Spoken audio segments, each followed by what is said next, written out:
Yeah, number 3 is the oddball. Yeah. Oh, and he knows right away. Well, I don't know that I know. Woo! Good afternoon, everybody. Hello. What's going on, everyone? Welcome back to the Imbibe Show, with my man Marcus and RJ. And we got some fucking wines today. All right, so let's just fucking cut to the chase. Let's go after this. All right. Wine number 1 is a white wine, pale straw, coming out with secondary colors of copper, coming out to a clear meniscus. No obvious gas sediment. We have, try that again. Ooh, looks like some low alcohol here with these legs. Ooh, okay. Wine is clean. Fruit going on. A little bit of green apple, a little bit of lemon, touch of pineapple.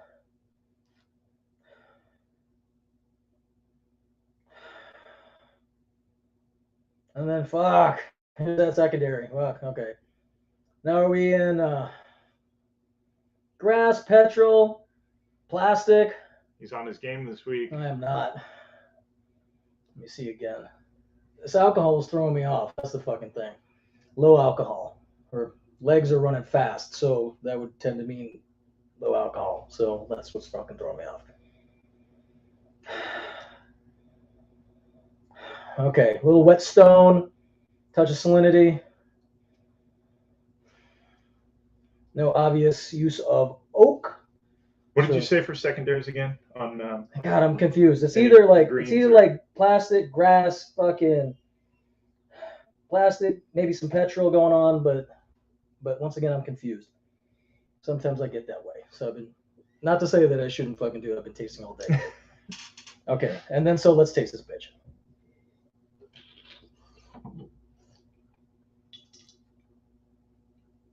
Okay. So this is wine is dry.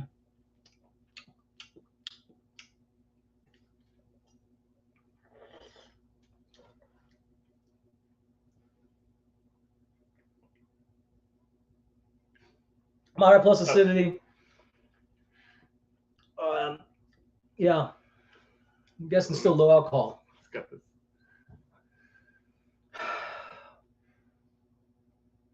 Moderate plus acid, low alcohol. Yeah. So God, of course, I should know this. But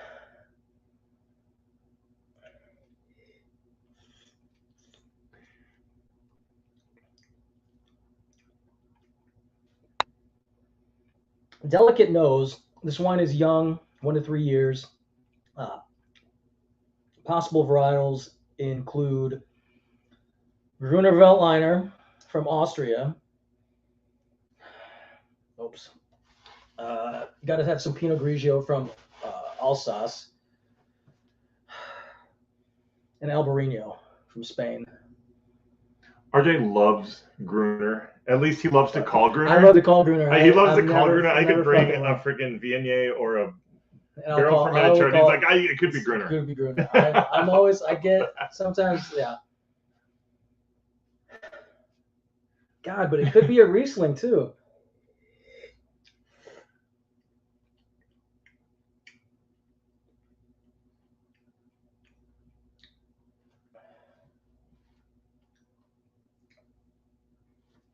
So definitely old world.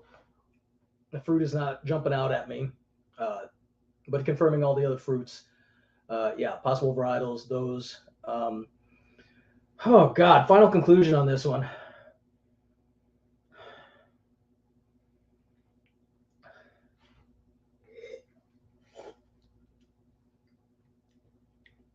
Oh God.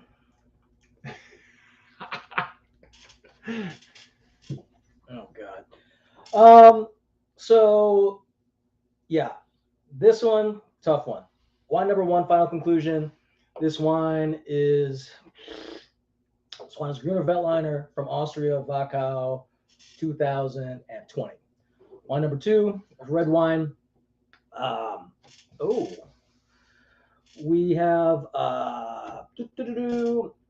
it is medium ruby coming out to a pale pink rim, going out to a clear meniscus. Moderate legs, no obvious, well, that's me.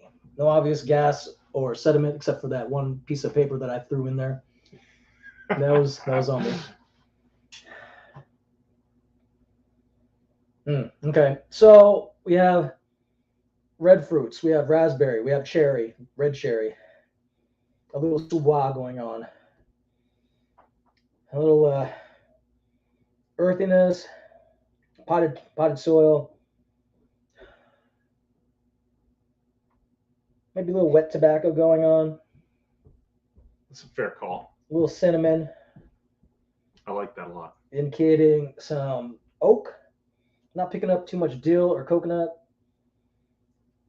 So, I'm guessing old, probably some neutral French barrique and then some new.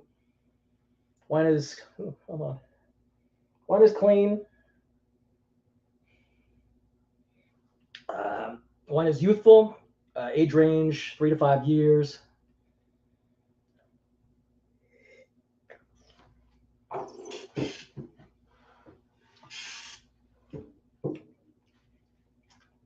Wine is dry, confirming raspberry, cherry, earthiness.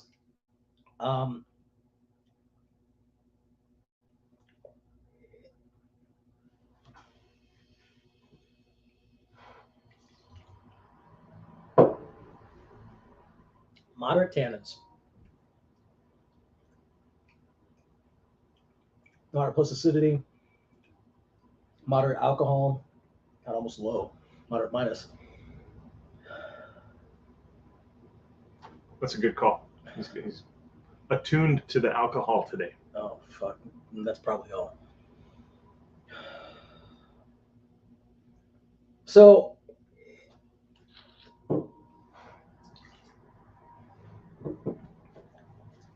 old world wine, possible varietals include Pinot Noir, Gamay, and Cab Franc. France.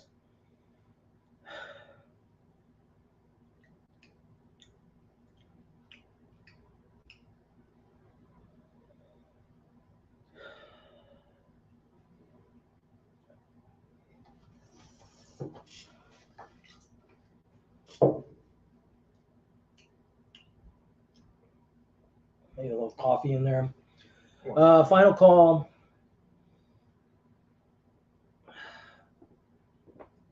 God damn. So yeah, light bodied, round texture, a little bit of oak on that. I'm gonna call. God, and soft tannins. Fuck. Could be Corvina too. I was tasting a Corvina the other day and it might have tasted like this. But I'll just go, fuck it. I'll go with Pinot Macon vintage 2018. And the oddball, Jesus Christ, bro. What the fuck? Almost get weed on this. But which is actually true because the terpenes share a lot. There's some cannabis terpenes that flow over to vitis vinifera or vitis something. God, I have to taste this first. Hold on. There's Treberry Cellars, our bubbly producer. Mm-hmm. Their Gewürztraminer, sparkling Gewürz, always smells like cannabis to me. Interesting. And there's a strong hops growing, Yes. in Yakima Valley. There's a lot of influence there. It's the Washington Garrigue, sagebrush and hops and cannabis.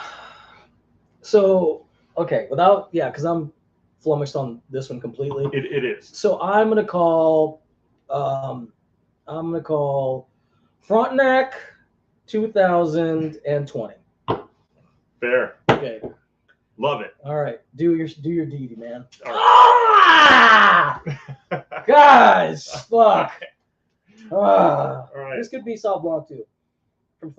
This could be Sauv Blanc, New Zealand. Fucking put them all over the place. Are you changing? Yeah, I should change it, but I can't. Normally you can't change it, but then I fucking go to. We get redemption. Yeah. I say that's probably a Sauv Blanc, New Zealand, but I call Gruner, so I can't fucking change that shit. All right, this is the red wine. Deep crimson, little bit of purple inflection, out to a clear meniscus, no signs of bricking, no flocculation, little bit of cork sediment in there in the top. That's my bad. Just a touch. We gotta call it if it's I'm a there. gorilla. Sometimes I just chop that shit. I'm the one that I crank on the top and get a little. That's glass what I'm shards. saying. Get That's some what I'm glass saying, shards. brother. That's what I'm saying. Glass shards on the bottom. All right, so deep red wine. Tartrates. Tartrates. Yeah, those are not tartrates. It's cutting me, these tartrates. Long time for the tears to form. We're not moving super fast, so it's probably a little bit higher in alcohol. Let's give this. Oh, sniffy sniff, boom. Black, purple fruits, dark plum, black plum skin, black cherry, red cherry. Abundance of rock and earth, cocoa powder, espresso. This is espresso bean magic, and soil, espresso bean, and black plum. Not huge oak, unless the oak is being overpowered by the wonderful earthy tones in this.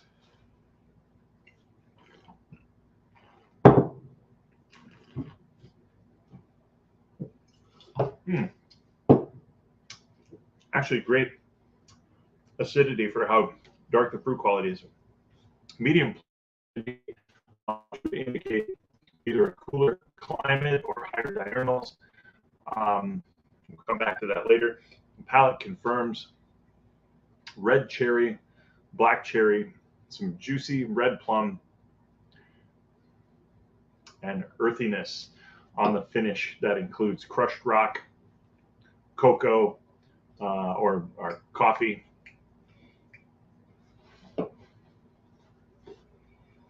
No obvious green notes, pyrazines, so possible variety. Oh, I'm on the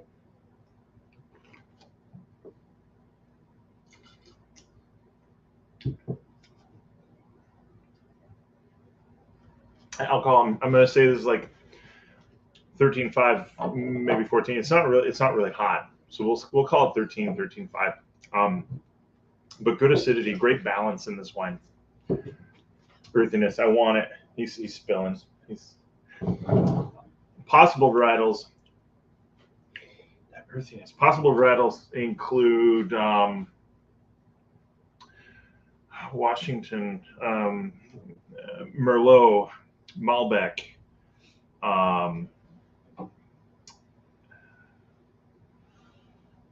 searching, Syrah. Yeah, possible varietals include Merlot, Malbec, and Syrah. This could be a Cru Bourgeois Bordeaux. It tastes a lot like that. It could be Malbec from Argentina. Because of the nice acidity, I gotta think it's either cooler vintage or higher altitude. It is a younger wine.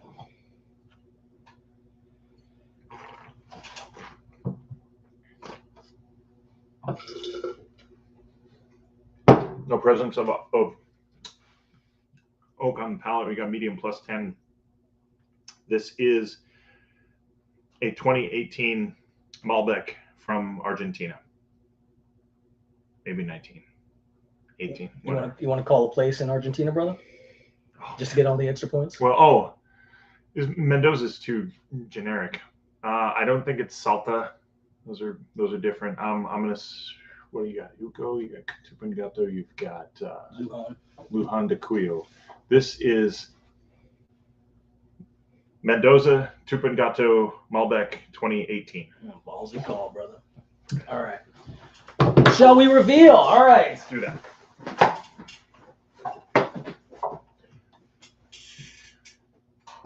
I love tasting with RJ because I suck. calls it how he sees it. He calls it how it is. He's not afraid to cuss a little bit And we were talking about the storms last night before. We talk about stuff the storms were crazy last night. It was nuts.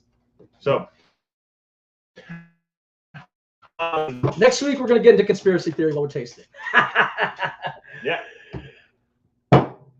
Bordeaux. Bordeaux. And not only that, we got the Rothschild, we got the Rothschild, brother. Because you were like Merlot. I'm like, oh fuck.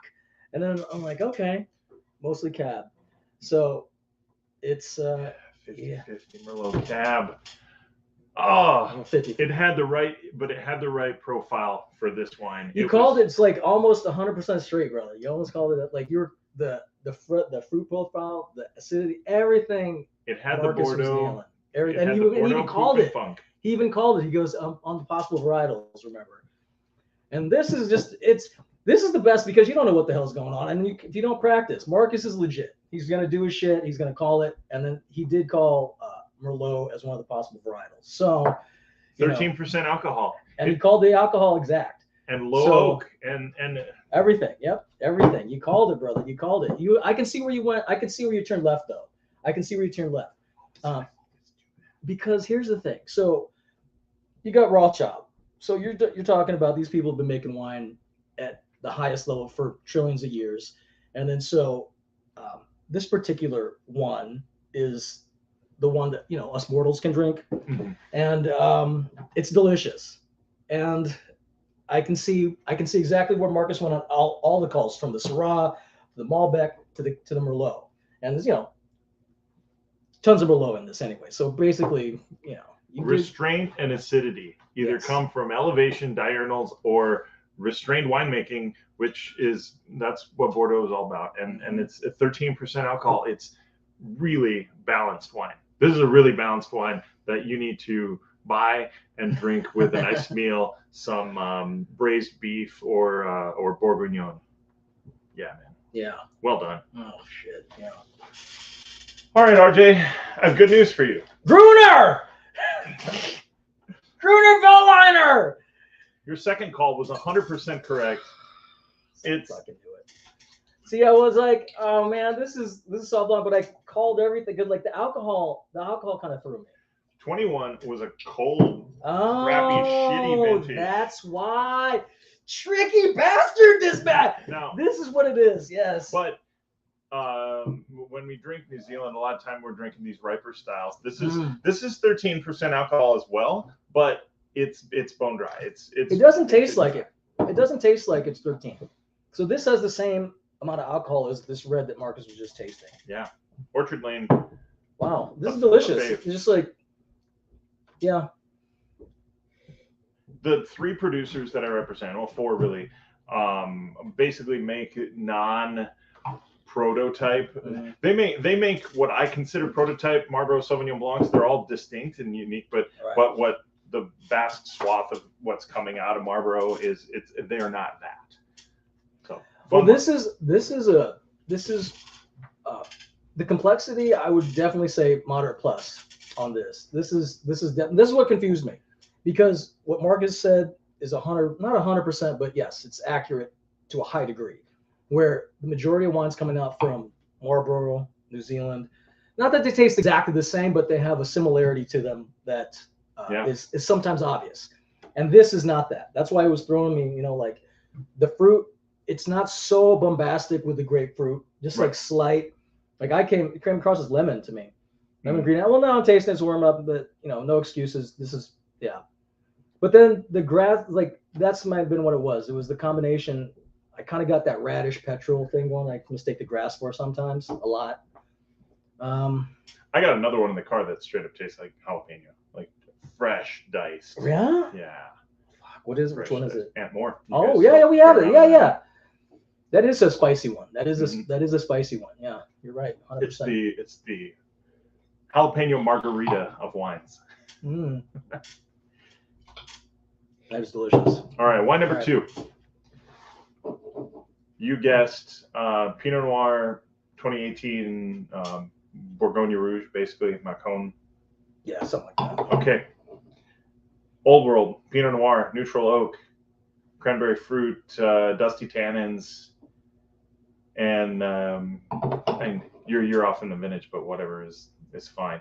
This is from the Pfalz region of Germany. Holy Just fuck! 3, yeah, so not technically, but Germany is the third. This is what threw me off. That's Germany why I said is the Macron. world's Interesting. third largest producer of Pinot Noir. It's They Spätburgunder. produce more Pinot than New Zealand, and it's probably more than Oregon as a standalone. But yet Oregon and New Zealand are testable, and Germany is not. So, so poo-poo to that. This, I think, should be a testable region for Pinot Noir. This is the Pfalz, which connects to Alsace, and this is a solid little bottle. It's solid. It's solid. And then so in the UK, the majority of the Pinot Noir, did you know the majority of the Pinot Noir that they get is from like Germany? Yeah.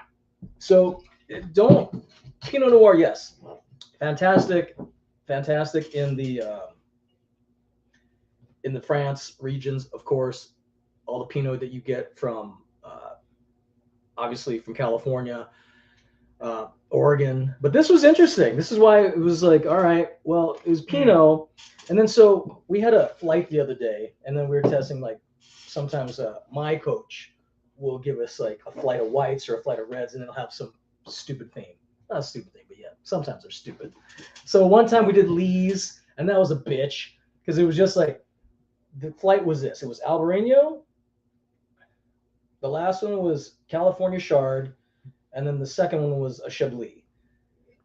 And then one of the last reds we did was red fruit, and then the other one we did one of Pinot Noir.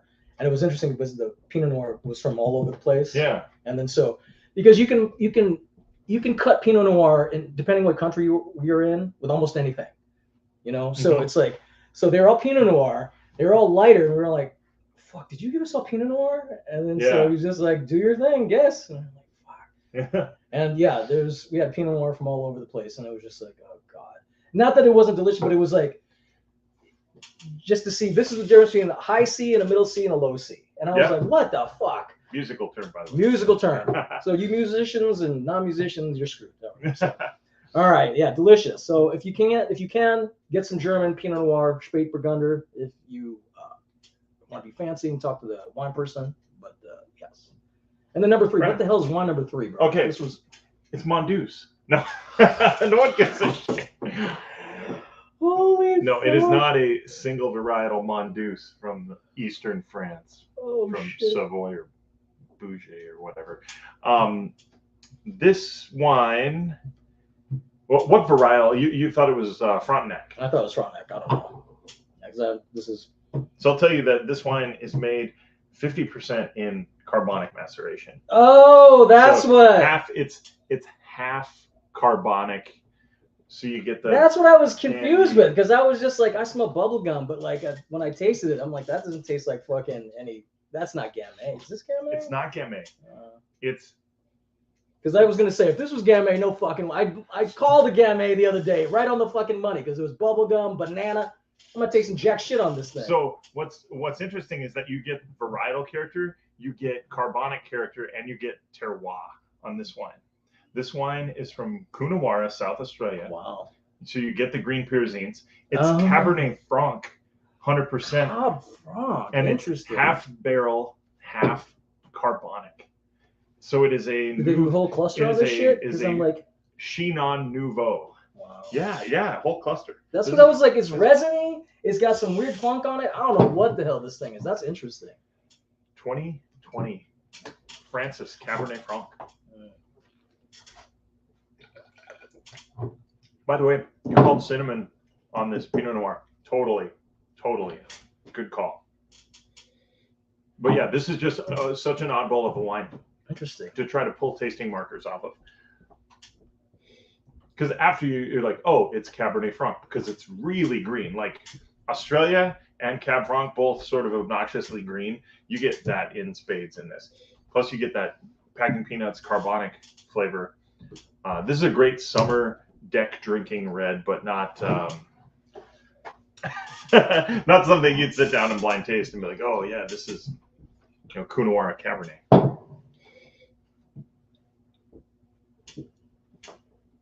Damn. So Cab Franc, I told you, This guy, one of the guys that other guy that I taste with, he can nail Cab Franc like nothing. Yeah. Right? Like he calls it. He could have fucked up everything in the book, but he'll get the sure. And he doesn't. And he rarely messes up. Let's be straight. But what he did say, which helped me a lot, that I'm kind of picking up now, is there's a lot of graphite in Cab Franc. And there's a little bit of graphite going on in this shit. Little pencil lead. Mm-hmm. I dig that. Wow. But that's like a little hotter than.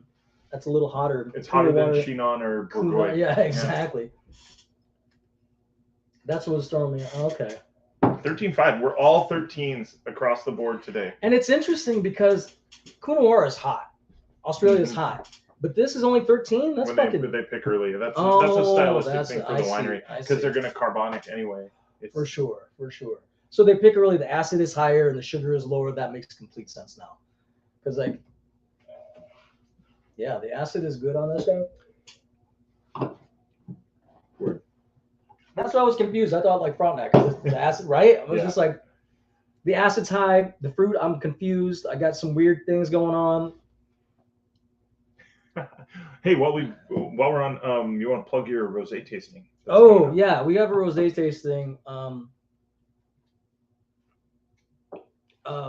Soon. Check it out. Okay, so I lift the heavy things at the wine shop. Let's just get this straight. I just fucking drink and then lift heavy shit. So check us out. We have 20 wines coming up. We have 20 rosés. Check it out at therealwinerepublic.com. You can sign up. You can buy on thing. You can taste. You can talk some shit to me. Tell me how bad I suck with my fucking blind tasting. We can blind taste. You come, I'll blind taste with you. I will blind taste with you and I'll let you win. How about them apples? How about that? Or maybe I won't. How about that? Come to the rosé tasting at Wine Republic. It is going to be fantastic. It's gonna be great wine.